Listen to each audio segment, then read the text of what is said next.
भैया हम भोजपुरी लोकगीत गायक सुजीत छैला हमारे बड़े भैया अंकित भैया देवकली चतुर्थ से चुनाव लड़ रहे हैं। इनको भारी मतों से विजयी बनाएं और क्षेत्र का विकास करें। अंकित भैया के जितैया हो,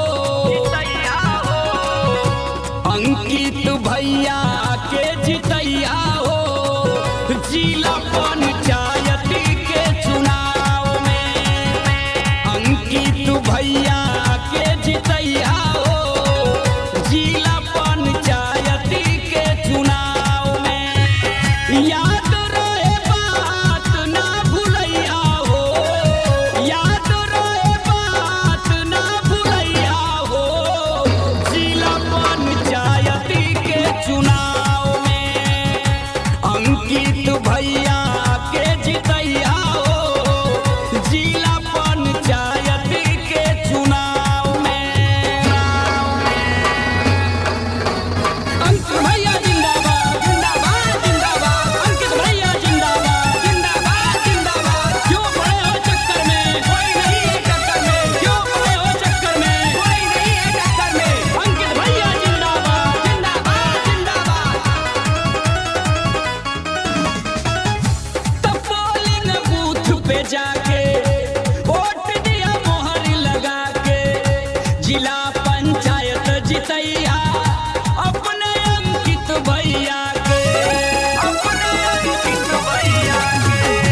तब पोलिंग बूथ पे जाके वोट दिया मोहर लगा के, जिला पंचायत जितैया अपने अंकित भैया के, अपने अंकित भैया के। भैया के नाम ना भूलैया हो, भैया के नाम ना भूलैया हो, भूलैया हो।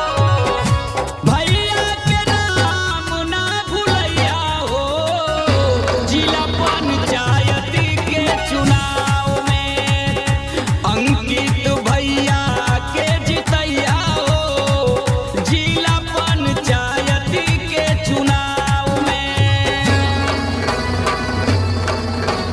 अंकित भैया जिंदाबाद जिंदाबाद जिंदाबाद। हमारा नेता कैसा हो, अंकित भैया जैसा हो, हमारा नेता कैसा हो, अंकित भैया जैसा हो। अंकित भैया जिंदाबाद जिंदाबाद जिंदाबाद, अंकित भैया जिंदाबाद जिंदाबाद जिंदाबाद। तीन चेहरा होई, विकास के बात होई, जीवन माया था अधूरा, पूरा सब काम होई, पूरा सब काम होई।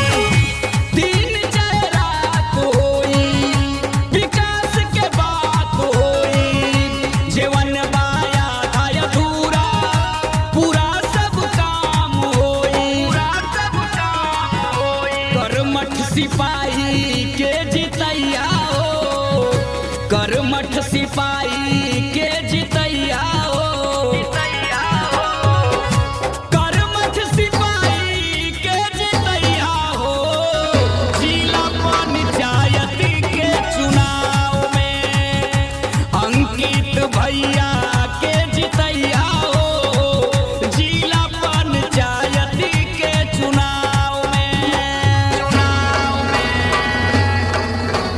अंकित भैया जिंदाबाद जिंदाबाद जिंदाबाद। जन जन का यही नारा है, अंकित भैया प्यारा है, जन जन का यही नारा है, अंकित भैया प्यारा है।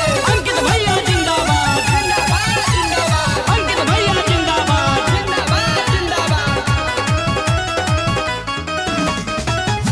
चतुर्थ देवकली से भैया लड़े